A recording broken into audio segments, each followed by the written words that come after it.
Cameron Brink just dropped one of those lines that makes you stop, rewind, and really think about where the WNBA is right now. The Los Angeles Sparks forward and former number 2 overall pick revealed that at one point, the private chef she hired was costing more per month than her actual WNBA salary. Not more than her game check. Not more than her rent.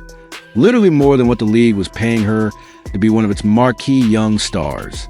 It's funny on the surface, but when you sit with it, it says a lot about the financial reality facing women's basketball players, even at the top of the draft. Brink shared the details on her own show, the Straight to Cam podcast.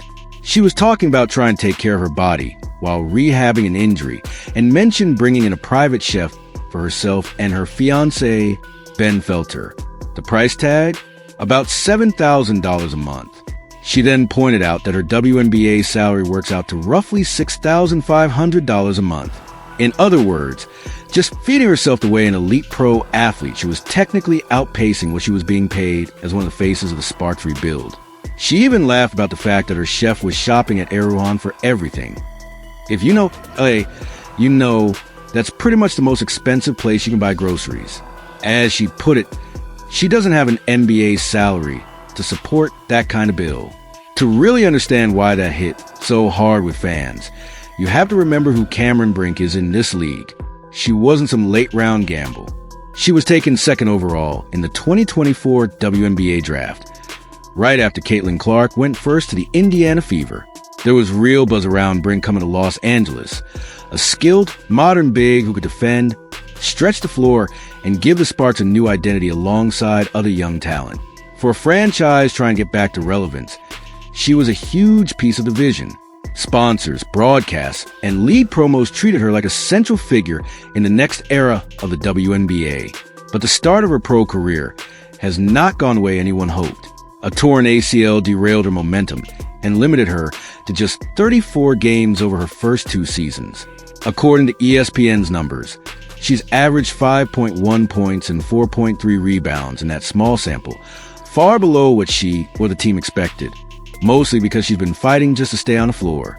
That's exactly why she tried hiring a private chef to fuel her body properly during rehab and make sure she's doing everything she can to come back stronger. That context is important. This wasn't about luxury. It was about survival as a high-performance athlete.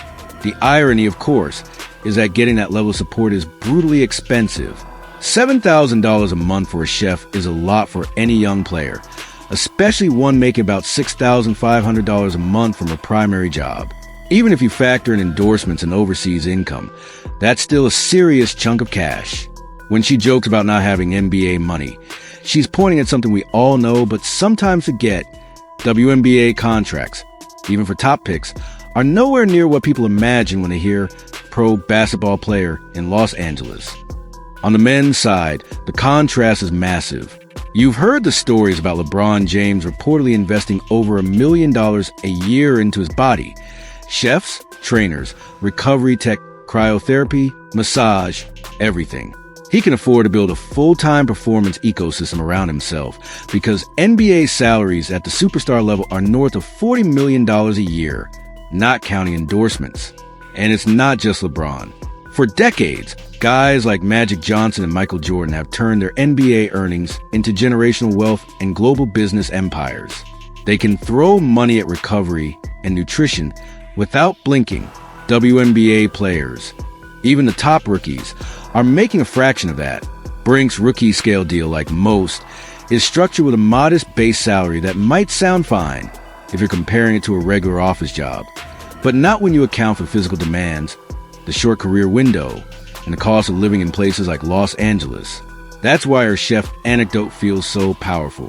It's a simple way of saying, I'm expected to perform like a global star, but my resources don't match the standard. This is also why so many WNBA players have historically gone overseas in the offseason. For years, it was almost a given that if you wanted to make real money as a women's pro, you played your WNBA season in the summer, then flew to Europe, Asia, or Australia to pick up a second paycheck in winter. That grind means no real off-season, constant travel, different coaching staffs, new teammates every few months, and risk of burnout or injury. We've seen some of the consequences of that system already. from injuries piling up to scary situations involving international politics and safety. Players have pushed back on that reality for a long time. Brink's comment are landing at a very specific and sensitive moment for the league. Right now, the WNBA and the Women's National Basketball Players Association are deep in negotiations over a new collective bargaining agreement. This isn't just about a small raise or a couple of perks. It's a fundamental conversation about what it means to be a professional in this league in 2026 and beyond. Players are asking for higher base salaries that reflect the growth in viewership and sponsorship, better travel conditions, improved benefits, and enough financial security that they're not forced to take every overseas offer just to pay their bills. There's a real deadline attached to all this.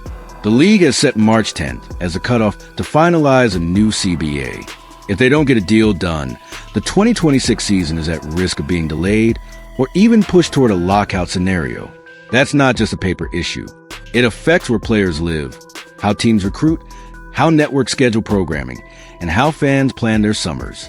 The pressure is on both sides to find a number and a structure that everyone can live with.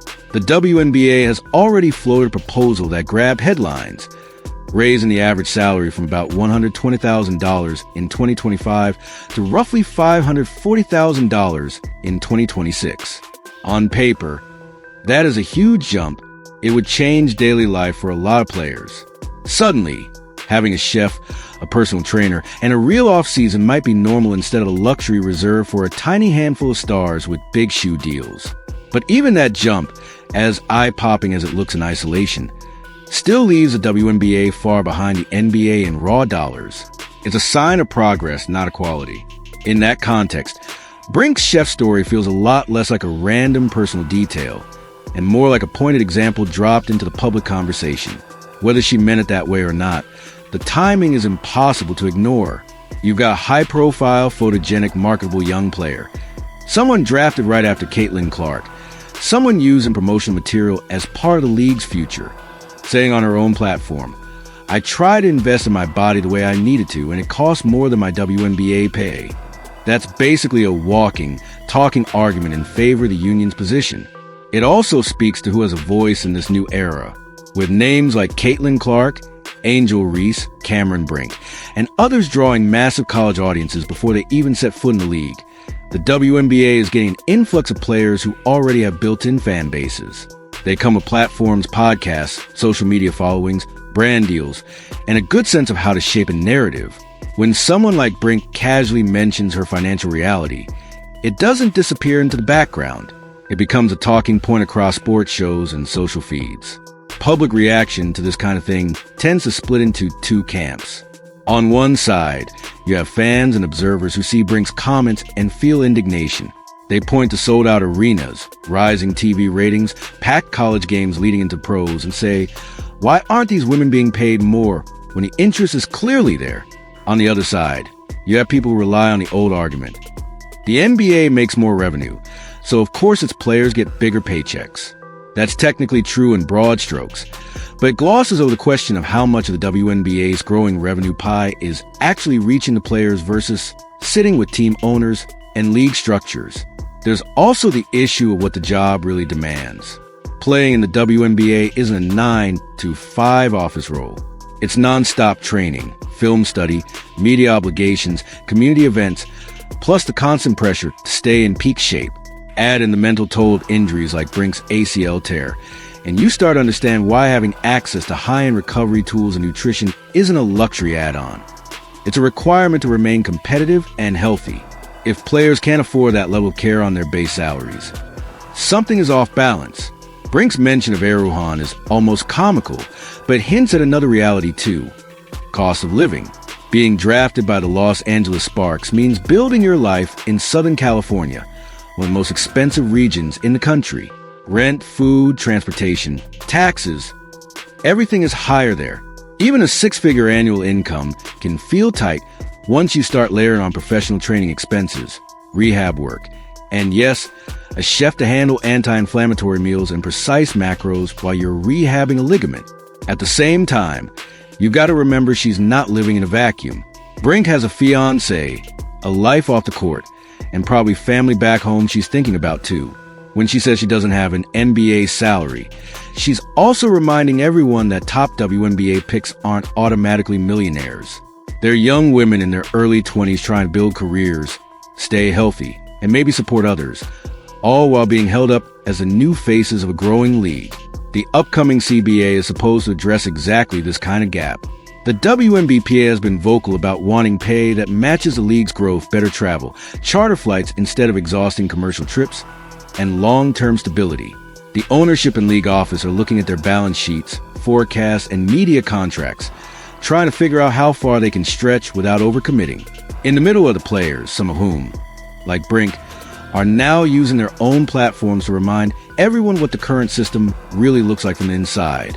If the league's proposed salary increase comes to anything close to what has been floated, it would be transformative. Suddenly, top prospects and established veterans alike could afford to build out full performance teams, chefs, physiotherapists, private trainers, without completely draining their wallets or depending on risky overseas stints. That would likely lead to better play, fewer injuries, and a more marketable product overall. But getting there requires pushing through months of negotiation and a hard March 10th deadline, with the threat of delayed or disrupted 2026 season hanging in the background. Right now, Cameron Brink's anecdote is doing a lot of heavy lifting in that conversation. It's simple, relatable, and hard to spin. One of the league's brightest young names tried to do what her male counterparts do routinely: hire a chef to optimize recovery, and found that the cost outstripped her own WNBA paycheck. You don't need to be a cap expert or labor lawyer to see what's off about that picture. As that CBA clock ticks down, expect to hear her name, and this chef example brought up again and again. It connects the dots between the glittering image of professional women's basketball, packed arenas, viral highlights, players on magazine covers, and the day-to-day math that still forces too many of them to stretch every dollar or hop on a plane overseas just to make ends meet. Cameron Brink didn't deliver a formal speech or a carefully worded statement. She just talked honestly on her own podcast about what it takes to be a pro in her situation. But in doing that, she may have given the Players Union one of its most powerful talking points heading into the most important set of negotiations the WNBA has faced in years. The question now is whether the league will answer that reality with numbers that finally match the product these women are putting on the floor.